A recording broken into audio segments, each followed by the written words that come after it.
Alexandre Dumas, le romancier français le plus lu au monde, a construit son petit paradis à peine 20 minutes de Paris, le château de Monte Cristo à Port-Marly, un petit bijou d'architecture qui n'a aucun équivalent en France et dans le monde d'ailleurs. Alors autant vous dire qu'on en apprend des choses ici. Laissez-moi vous conter son histoire. Nous sommes en 1844. Dumas vient d'écrire ses 2 romans à succès, Les Trois Mousquetaires et Le Comte de Monte Cristo. Il est richissime, au sommet de son succès, et Paris le fatigue un peu. Alors il va faire bâtir son château, un monument à sa propre gloire de son vivant.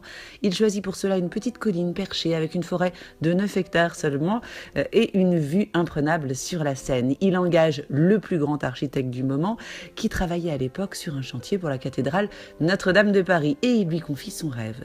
2 ans pour réaliser un paradis terrestre. Le parc doit être un écrin de verdure aménagé à l'anglaise avec des grottes, des rocailles, des cascades et les espèces d'arbres les plus rares et les plus belles. Rien ne sera trop beau pour le maître. Le château principal doit être couvert de sculptures dans un style Renaissance, inscrivant le nom des plus grands écrivains, Shakespeare, Goethe, Chateaubriand, Homère, et au sommet de tous, évidemment, Alexandre Dumas à la place d'honneur au-dessus de la porte d'entrée. Il ajoute son blason et sa devise « J'aime qui m'aime » au sommet de sa demeure. Il y crée de toutes pièces un salon mauresque en faisant venir de Tunis des artisans tunisiens pour réaliser ce chef-d'œuvre dans les règles de l'art. C'est le palais des fêtes les plus extravagantes.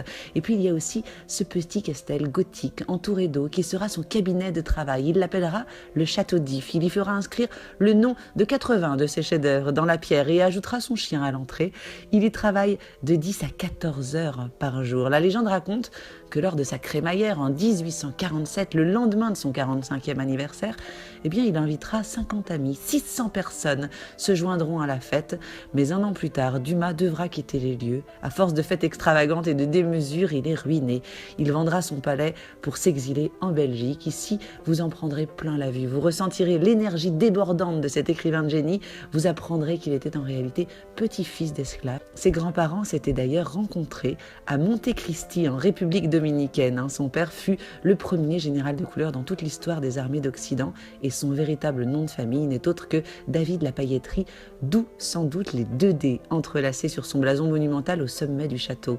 Coup de cœur, le dernier dimanche de mois, pour la visite théâtralisée de ces jardins qui se fait accompagner d'acteurs en costume d'époque, une visite tout l'après-midi qui vous promet de belles découvertes. Et puis dans les jardins en ce moment, un autre artiste, un autre Alexandre s'est invité à la fête avec ses sculptures. Il s'agit d'Alexandre Mijatovic et son personnage fétiche, fragile, touchant et sympathique.